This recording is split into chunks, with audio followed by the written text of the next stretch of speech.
नमस्कार साथियों। आप सभी का आपके अपने YouTube चैनल अपनी स्टडी एचएम राजा पर हार्दिक स्वागत। आप सभी को मेरा राम राम, आप सभी को नमस्कार, राधे राधे, खमागणी राजस्थान। एक बार सभी क्लास सेशन से जुड़े। आज हम राजस्थान डेली करंट अफेयर्स में सूर्य सार में 27 अगस्त 2026 पर चर्चा कर रहे हैं। देखिए, 27 अगस्त 2026 पर हम लोग चर्चा करेंगे आज। राजस्थान करंट अफेयर्स सूर्य सार।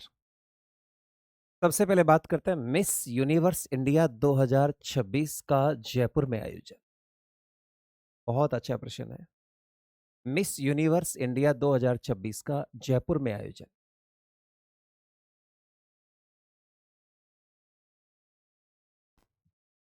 कहां पे आयोजन हुआ था? जयपुर में इसका आयोजन हुआ, यह ध्यान रखना।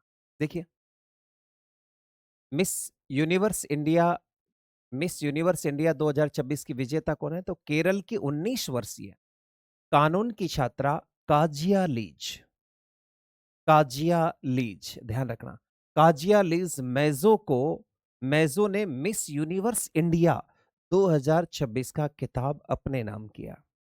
मिस यूनिवर्स इंडिया 2026 का जो आयोजन था वो राजस्थान की राजधानी जयपुर में हो रहा था और इसकी जो विजेता बनी है वो केरल की एक 19 वर्षीय कानून की छात्रा काजिया लीज मेजो ने मिस यूनिवर्स इंडिया 2026 का क्या जीता है? खिताब जीता है और ये खिताब उन्होंने अपने नाम किया है। ये खिताब अपने उन्होंने नाम किया है, ये ध्यान रखना। इसका आयोजन स्थल, इस प्रतियोगिता का ग्रैंड फाइनल जयपुर राजस्थान में आयोजित किया गया था। यानी ये प्रतियोगिता कहां पे हुई थी? राजस्थान के जयपुर में हुई थी। उप विजेता कौन रही है? उप विजेता रही है तमिलनाडु की वैष्णवी गणेश। तमिलनाडु की वैष्णवी गणेश प्रथम रनर अप और गुजरात की अनुश्री सातवलेकर दूसरी रनर अप रही थी। यानी उप विजेता दो है इसमें, एक तो वैष्णवी जो तमिलनाडु की है, एक अनुश्री जो गुजरात की है, जबकि नाम किया है काजिया लीज मेजो ने मिस यूनिवर्स इंडिया 2026 का खिताब। महत्व, काजिया अब नवंबर 2026 में प्यूटोरिको में होने वाले 75वें मिस यूनिवर्सिटी पेजेंट में भारत का प्रतिनिधित्व करेगी ये छोरी, ध्यान रखना। प्यूटोरिको के अंदर जो 75वीं मिस यूनिवर्स पेजेंट होगा उसके अंदर भाग लेगी ये, ठीक है ना। जो मिस वर्ल्ड होगा उसके अंदर भाग लेगी, उसका प्रतिनिधित्व करेगी। आगे देखिए, सुप्रीम कोर्ट का नदियों के प्रदूषण पर बड़ा आदेश। सुप्रीम कोर्ट का नदियों के प्रदूषण पर बड़ा आदेश है। देखो कौन कौन सी नदियां इस पे है, चर्चा में क्यों है। सुप्रीम कोर्ट के जस्टिस विक्रमनाथ और जस्टिस संदीप मेहता ने पश्चिमी राजस्थान की बांडी, जोजड़ी और लूणी नदी में बढ़ते केमिकल प्रदूषण पर कड़ा रुख अपनाया है। माननीय सुप्रीम कोर्ट ने कहा कि पश्चिमी राजस्थान में थार के मरुस्थल के अंदर तीन बड़ी नदियां हैं जिसके अंदर बांडी, जोजड़ी और लूणी। ये बांडी और जोजड़ी है, ये लूणी की सहायक नदी है और इनमें बढ़ते केमिकल प्रदूषण पर कड़ा रुख अपनाते हुए उन्होंने अंतिम आदेश दिया है। उन्होंने कहा है, कोर्ट ने इन तीनों नदियों के 100 मीटर के दायरे में किसी भी प्रकार के नए निर्माण पर पूरी तरीके से क्या लगा दी है? रोक लगा दी है। इन तीनों नदियों के 100 मीटर के दायरे में आप किसी भी प्रकार का कोई निर्माण कार्य नहीं कर सकते। ये अंतरिम आदेश दिए माननीय हाई कोर्ट ने। 100 मीटर के एरिया में आप कोई निर्माण कार्य, कोई भी फैक्ट्री आप नहीं लगा सकते। आगे देखिए, मुख्य तथ्य। पाली के नेक्सोन टेक्सटाइल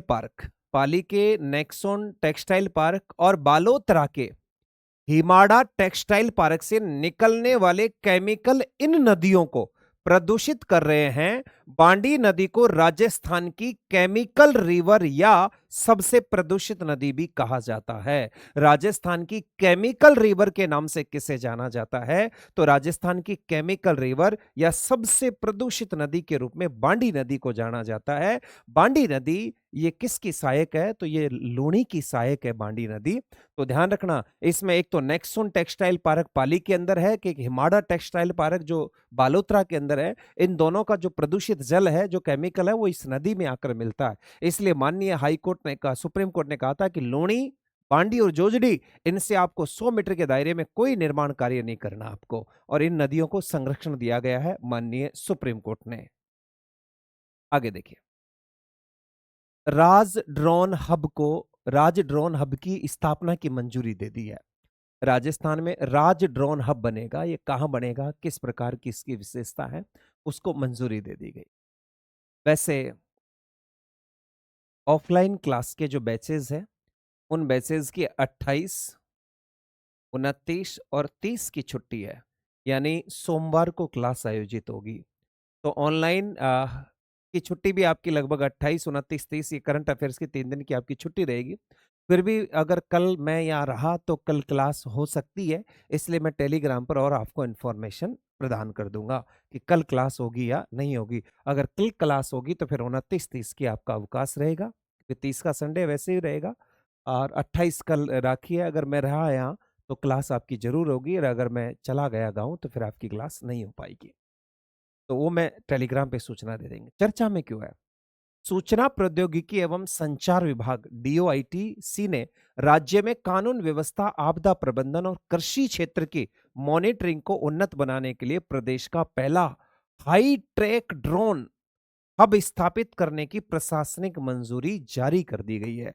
सूचना प्रौद्योगिकी संचार विभाग ने राज्य में, किसके द्वारा? सूचना प्रौद्योगिकी संचार विभाग के द्वारा राजस्थान में कानून व्यवस्था, आपदा प्रबंधन, कृषि क्षेत्र की मॉनिटरिंग को उन्नत बनाने के लिए प्रदेश का पहला, ये पहला पहला होता है ना, इसको अच्छे से याद रखे, पहला हाईटेक ड्रोन हब स्थापित करने की मंजूरी दे दी है। ये कहां बनेगा? देखो, केंद्र, इसका मुख्य केंद्र जयपुर में स्थापित होगा, जबकि इसके क्षेत्रीय केंद्र जोधपुर और कोटा में विकसित किए जाएंगे। ध्यान रखना, इसका हेड ऑफिस जयपुर में होगा, मगर इसके क्षेत्रीय कार्यालय राजस्थान के जोधपुर और कोटा में स्थापित होगा। राजस्थान ड्रोन हब का मुख्य कार्यालय जयपुर के अंदर होगा, जबकि क्षेत्रीय कार्यालय राजस्थान के 2 जिलों में स्थापित होंगे। एक तो होगा आपका जोधपुर और एक होगा आपका कौन सा? कोटा। तो जोधपुर और कोटा के अंदर ये क्षेत्रीय कार्यालय स्थापित होंगे। आगे देखो, लाभ, इसके तहत स्थानीय युवाओं को ड्रोन पायलट और रिपेयरिंग का प्रशिक्षण देकर आत्मनिर्भर बनाया जाएगा। इसमें भी है कि ड्रोन पायलट और उनके रिपेयरिंग का प्रशिक्षण देकर उन्हें आत्मनिर्भर बनाया जाएगा इसके तहत। ठीक है, आगे देखिए, ये लाभ भी मिल सकता है इसमें। राष्ट्रीय खेल दिवस 29 अगस्त, खेलो इंडिया संवाद युवा कनेक्ट। देखो, राष्ट्रीय खेल दिवस कब मनाया जाता है? तो प्रतिवर्ष 29 अगस्त को मेजर ध्यानचंद की स्मृति में यह दिवस मनाया जाता है। देखो, चर्चा में क्यों है? 29 अगस्त को राष्ट्रीय खेल दिवस के उपलक्ष्य में 27 अगस्त को राजस्थान समेत देश भर में खेलो इंडिया संवाद कार्यक्रम का आगाज किया गया है। Very very important. चर्चा में क्यों है? 29 अगस्त को राष्ट्रीय खेल दिवस के उपलक्ष्य में 27 अगस्त को राजस्थान समेत देश भर में खेलो इंडिया संवाद कार्यक्रम का क्या किया जा रहा है? आगाज किया जा रहा है। प्रधानमंत्री का संवाद, इस राष्ट्रव्यापी कार्यक्रम के तहत प्रधानमंत्री नरेंद्र मोदी युवाओं और उत्कृष्ट खिलाड़ियों से संवाद कर रहे हैं। प्रधानमंत्री का संवाद भी चल रहा है राष्ट्रव्यापी, वो भी खिलाड़ियों से और युवाओं से संवाद कर रहे हैं। राजस्थान में आयोजन, राजस्थान के सभी जिलों में, राजस्थान के सभी जिलों में जैसे करौली, जयपुर, जोधपुर में नेहरू युवा केंद्र और खेल विभाग के समन्वय से ब्लॉक स्तर तक खेल गतिविधियां और संवाद सत्रों का आयोजन किया जा रहा है। तो राजस्थान के सभी जिलों के अंदर जैसे करौली, जयपुर, जोधपुर, नेहरू युवा केंद्र और खेल विभाग के समन्वय से ब्लॉक स्तर पर खेल गतिविधियां या संवाद सत्रों का क्या किया जा रहा है? आयोजन किया जा रहा है। आज की फ्लैगशिप योजना, हमारी आज लगभग चौथी फ्लैगशिप योजना है, उस पर हम लोग बात करेंगे। फ्लैगशिप योजना का नाम है नवीन परिवारों को एनएफएसए से लाभान्वित करना। ये योजना का नाम है हमारा एनएफएसए। ठीक है, राष्ट्रीय खाद्य सुरक्षा योजना का परिचय। मूल अधिनियम, राष्ट्रीय खाद्य सुरक्षा अधिनियम एनएफएसए 2013 के तहत ये योजना संचालित की जा रही है। इसका मुख्य उद्देश्य क्या है? तो राजस्थान के उन गरीब, जरूरतमंद और वास्तविक रूप से पात्र परिवारों को खाद्य सुरक्षा सूची में जोड़ना, जो अब तक इससे वंचित रह गए थे। आपको राशन पानी मिल रहा है ना? कईयों को तो फ्री में मिलता है ना, 5 किलो प्रति व्यक्ति के हिसाब से गेहूं मिलते हैं, चावल मिलते हैं, चीनी मिलती है, वो उसी के लिए है। फ्लैगशिप का दर्जा, भजनलाल सरकार ने अपात्र लोगों को हटाकर वास्तविक गरीबों तक लाभ पहुंचाने के लिए इसे फ्लैगशिप स्कीम का दर्जा दिया। ये माननीय भजनलाल शर्मा जी ने किया है कि एनएफएसए में अंदर अगर कोई लोग नहीं जुड़ रहे हैं तो उन तक लाभ पहुंचाने के लिए इसे फ्लैगशिप स्कीम में शामिल कर दिया। देखो बेटा, योजनाएं तो बहुत सारी होती है, फ्लैगशिप में वही योजनाएं शामिल होती है जो सरकार का उस पर मुख्य फोकस होता है। सरकार की पूरी नजरें उस योजना पर होती है, फ्लैगशिप योजना। इसलिए राजस्थान में लगभग 25 योजनाएं ऐसी है जो फ्लैगशिप योजना में शामिल की गई है। तो भजनलाल सरकार ने इसको भी फ्लैगशिप योजना में शामिल किया है। देखो, योजना की वर्तमान स्थिति क्या है 2026 में। नया लक्ष्य क्या है बेटा कि बजट घोषणा में राज्य सरकार खाद्य सुरक्षा के तहत 10 लाख नवीन यूनिट्स लाभार्थी सदस्यों को जोड़ने की बड़ी घोषणा की है कि 10 लाख नवीन लोगों को यूनिट्स उसमें शामिल की जाएगी। ठीक है। एक इसमें एक अभियान हो रहा है, ये बहुत फेमस है, गिव अप अभियान। सरकार ने नवंबर 2026 में से एक विशेष अभियान चलाया था। ये 1 नवंबर 2026 को एक विशेष अभियान चलाया था जिसका नाम था गिव अप अभियान। इस अभियान के अंदर सरकार ने कहा भाई इस अभियान के अंदर हम लोग क्या करेंगे कि जो व्यक्ति सक्षम हो चुका है, जो स्वेच्छा से सक्षम हो चुका है, वो स्वेच्छा से इसका लाभ छोड़ दीजिए, और जो लोग वास्तविक गरीब है जो इससे नहीं जुड़ रहे उनको जुड़ने दीजिए। तो स्वेच्छा से जो सक्षम हो चुके हैं वो इसका लाभ छोड़ दीजिए, जो नहीं जुड़े लगभग 93 लाख लोगों ने ये सेवाएं छोड़ दी। अब आज तक का डाटा बता रहा हूं, लगभग 93 लाख परिवारों ने इस एनएफएसए की सेवा को छोड़ दिया और लगभग 1 करोड़ से अधिक नए लोगों को इसमें जोड़ दिया गिव अप अभियान के तहत। ये नवंबर 2026 में एक विशेष अभियान चलाया कि संपन्न लोगों से स्वेच्छा से नाम वापस लेने की अपील की। अब तक की प्रगति देखो, अब तक की प्रगति नवीनतम सरकारी आंकड़ों के अनुसार इस मुहिम के तहत करीब 17.25 लाख से अधिक नए पात्र व्यक्तियों को एनएफएसए सूची में शामिल किया गया। ये डाटा थोड़े पुराने हैं, ये ध्यान रखना। सुजस के अनुसार ये 1 करोड़ है वर्तमान में, 70 लाख नहीं है, ये वर्तमान में 1 करोड़ हो चुके हैं, ये ध्यान रखना। 93 लाख लोगों ने इसको छोड़ दिया। कुल कोटा राजस्थान में जनसंख्या के आधार पर 4.46 करोड़ लाभार्थियों को सीलिंग कोटा अधिकतम सीमा निर्धारित है। तो लगभग 4.46 करोड़ लाभार्थियों का कोटा है पूरा। देई लाभ किस किस को लाभ मिलेगा, तो मुफ्त राशन मिलेगा। देखो वर्तमान में एनएफएसए में लाभार्थियों को पीएमजीकेवाई के विलय के बाद पूरी तरह से मुफ्त खाद्यान्न दिया जा रहा है। प्रधानमंत्री जो गरीब कल्याण योजना है, इसका नाम है प्रधानमंत्री गरीब कल्याण योजना। और ये प्रधानमंत्री गरीब कल्याण योजना जैसे ही इसमें मर्ज हुई है उसके बाद ये मुफ्त कर दिया राशन, कोई पैसा नहीं लिया जाता आपसे। अंत्योदय अन्न योजना, परिवार 35 किलोग्राम खाद्यान्न प्रति परिवार के हिसाब से प्रति माह दिया जाता है। प्राथमिकता वाले परिवार होते हैं जो पीएचएच होते हैं, 5 किलो खाद्यान्न प्रति व्यक्ति के हिसाब से। मैंने कहा था ना आपको कि 5 किलो मिलेंगे आपको, ये प्रति, आपके 4 है तो 5 चौक 20 किलो मिलेगा आपको। अतिरिक्त लाभ, एनएफएस से जुड़े सभी परिवारों में केवल 450 में रसोई गैस। देखो अन्य लाभ ये कि जो जिसको मुफ्त में वो मिल रहा है ना, राशन पानी मिल रहा है, उसको 450 रुपए में रसोई गैस सिलेंडर मिलेगा, उसकी सब्सिडी आएगी। मगर ये उसी को मिलेगा जिसका एनएफएसए में नाम शामिल है, उसी को 450 में रसोई गैस मिलेगा। पात्रता की श्रेणियां, क्या क्या क्राइटेरिया, अंत्योदय और बीपीएल परिवार का होना चाहिए, भूमिहीन, कृषक और सीमांत किसान होना चाहिए, जिसके पास भूमि नहीं है वो भी इसमें शामिल होगा। पंजीकृत निर्माण श्रमिक, लेबर कार्ड होना चाहिए जिसके पास, है ना, श्रमिक कार्ड होना चाहिए, वो भी इसका लाभ ले सकता है।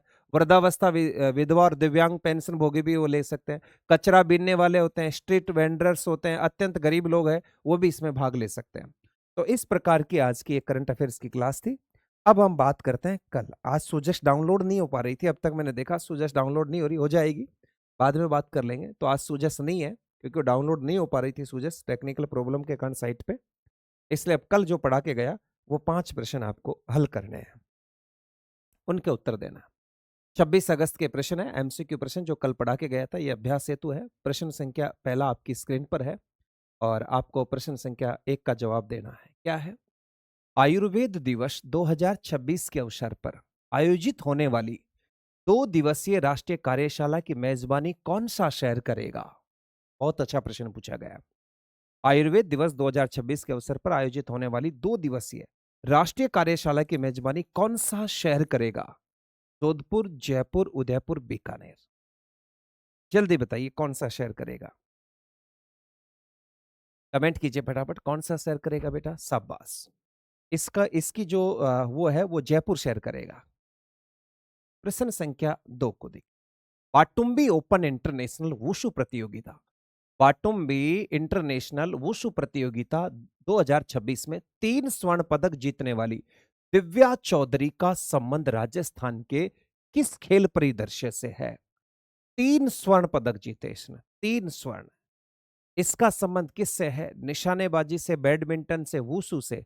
चलो यहां आपको वुशु दे दिया इसलिए आप पहचान जाओगे कि दिव्या चौधरी का संबंध वुशु से है, मगर फिर भी आपको पर्सनली पूछा जा सकता है कि दिव्या चौधरी का संबंध किस खेल से है, तो वुशु से है।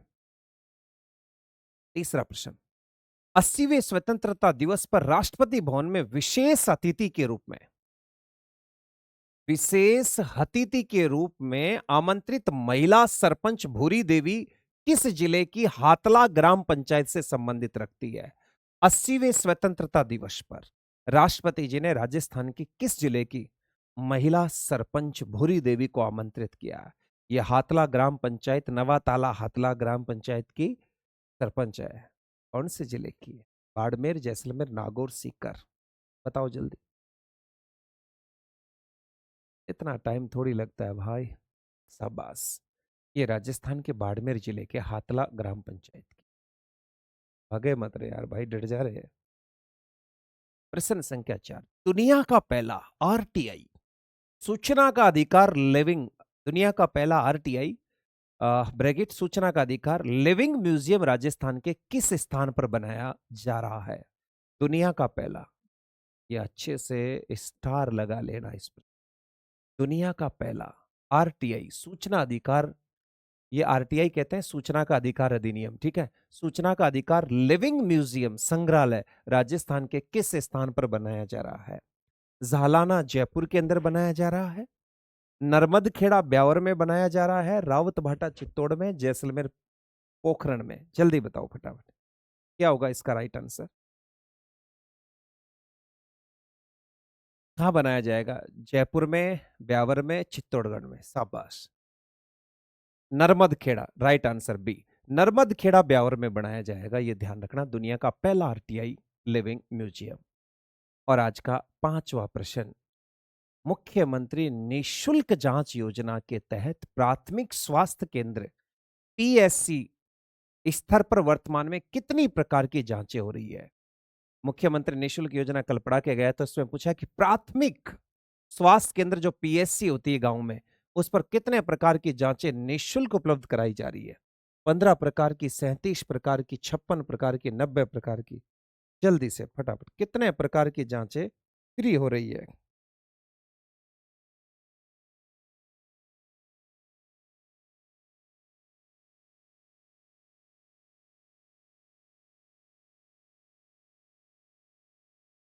जल्दी से, पीएससी पर कितनी जांचें हैं? जल्दी बताओ। शाबाश। 15 प्रकार की जांचें हैं पीएससी पर। अरे कितने प्रिय। और ऊपर ओपन स्तर पर जाते हैं जहां मेडिकल कॉलेज संलग्न है, वह 90 प्रकार की है। जिला हॉस्पिटल में जाते हैं तो वहाँ 56 प्रकार की जांचें हैं। और ये सीएससी में है, सीएससी में। ये डिस्ट्रिक्ट हॉस्पिटल में है। ये जैसे बड़ी बड़ी जो मेडिकल कॉलेज संलग्न होती है वहां 90 है।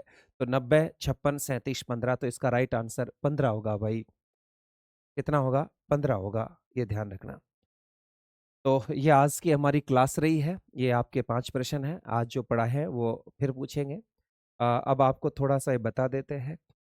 पहले तो आप सभी को राखी की ढेरों शुभकामनाएं। आप सभी को राखी की बहुत बहुत बधाई है।